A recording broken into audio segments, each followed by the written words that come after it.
Joined with Luke Garrard before we head to Chesterfield on Saturday. What are you expecting from them? Obviously drew 1-0 to York. Are you expecting a tough game on Saturday?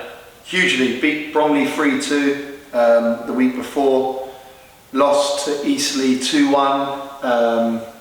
They're the 3 games that I've watched. Seen an excellent side, excellently coached by a superb manager in Paul Cook.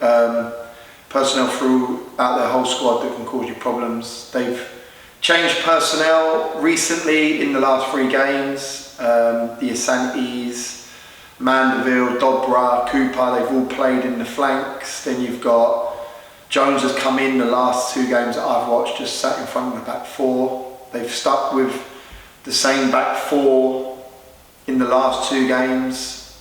And yeah, they can cause you all sorts of problems. I haven't mentioned King, who's scored up to the amount of goals for them, and obviously Tishimenga, who's back in the fold. And we're under no illusions how tough it's going to be. We have a game plan. We're expecting a tough test.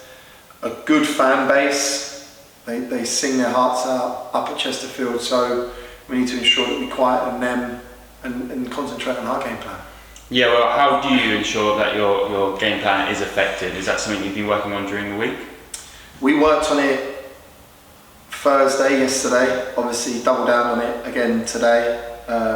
Yesterday was tough because you finished the game away to Dagenham and you had a tough tie against Wrexham on Saturday, so your week's been a bit shorter in terms of our prep. So we walked through a lot of bits yesterday and then really emphasised sort of where we want to exploit them on Saturday today. And yeah, we have a game plan. I'm really excited, I have to say, with this one because we feel we found some chinks that we can isolate them at, and yeah, we've worked on it heavy today. We've spoken about it at length yesterday, and it's now exciting to see the players implement what's been relayed to them by myself and the management team the last 2 days. And as I say, I'm excited to go and see that pan out. And listen, I know how tough they are. They're going to have to adapt to that, and if they do, I think we can come away with a positive result on Saturday. Yeah. Well, in looking at your last 2 games, both games you've gone in ahead, and then in both cases of Wrexham and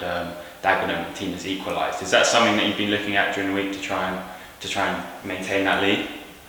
Second goal. Yeah. Second goal is massive in this division. We speak before, and I said the first goal is huge.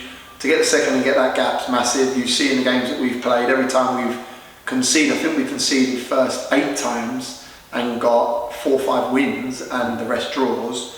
Whereas when we concede first and concede the second, being Aldershot and Bromley, it's just too big of a gulf. And I felt we could have taken the lead or the second against Dagenham on Tuesday evening, 3 or 4 minutes prior to them getting the equaliser. You see the ball in from Dennis Lewis, the back post volley from Cameron.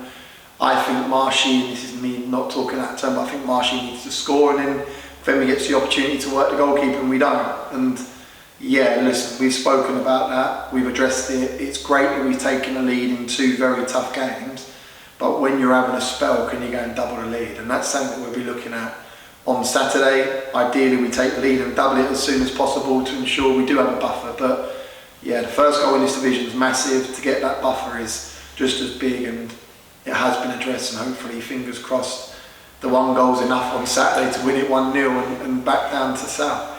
Yeah, well, you mentioned in your post-match last game is with players coming back, the competition for places is really building up. Have you sensed that this week in training, with the more players coming back, that it's going to be harder to pick your 11 and your squad for the week? Yeah, listen, for a manager, you want them headaches. They're not nice. I might have to have a couple of conversations tomorrow about dropping people out of the squad, and like I say before, I'm only human, it's not nice, but I'd rather be in that position than scratching and thinking where am I going to go with my team selection. Jamal Fyfield trained yesterday and today, full session except for the game at the end for Jamal. Obviously Bruno's trained at an unbelievable intensity the last 2. He's frustrated it wasn't in the squad on Tuesday evening, but I felt that the 5 subs were a better balance for us to change the game and influence. He may come back into the fold tomorrow in terms of, especially with the way we want to go and play and the system we're playing tomorrow. So look, I'm excited that I'm going to get 18 fit and available players back. Like I said, I'm going to have 2 tough conversations tomorrow to drop them out of the 16, but that's part and parcel of being a manager.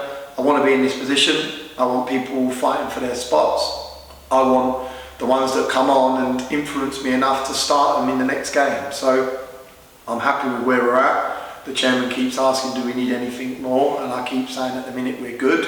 But if there is something that we are looking at, that's to be spoken about in the future. But at the minute, I'm very content with where we're at with the squad. Yes, I've written off the Connor Stevens. Dion Kelly-Evans, I believe, is going in for his operation next week on a broken collarbone. Erico's the closest to returning out of them three. So as it stands, we've got an 18-man fit available squad, 19 soon with Erico. We could be up to 21, 20 for sure in the new year, 21 coming at the back end of the season. So very happy with where we're at currently.